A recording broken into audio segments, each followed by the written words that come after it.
In 1983, a scientist named Lauren Whitehead wrote an article for the American Journal of Physics titled Domino Chain Reaction. The domino effect needs no explanation, but Whitehead made a fascinating discovery. A domino is capable of knocking over another domino that is 1.5 times its size. In other words, a 2-inch domino can knock over a 3-inch domino. A 3-inch domino can knock over a 4.5-inch domino. By the time you get to the 18th domino, you could knock over the Leaning Tower of Pisa. The 21st domino could take down the Washington Monument. The 23rd domino could waffle the Eiffel Tower. The 27th domino could cartwheel the Burj Khalifa, the tallest building in the world. Don't underestimate the potential impact of your 2-inch acts of obedience, your 2-inch steps of faith, your 2-inch sacrifices.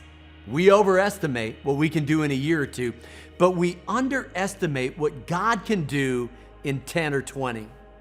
In Zechariah 4, Zerubbabel is rebuilding the temple, and God says, "Do not despise the day of 2-inch dominoes." Sort of. He says, "Do not despise the day of small beginnings." Why? Well, if you do little things like they're big things, God will do big things like they're little things.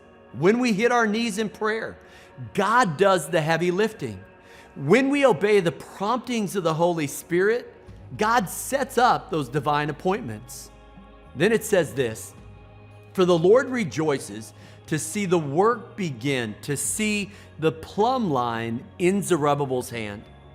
God is great, not just because nothing is too big.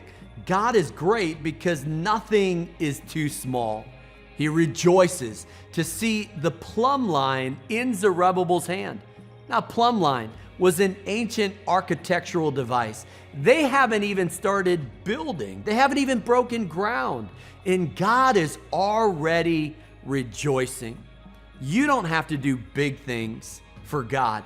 All you have to do is be faithful with the little things, and God will take care of the big things.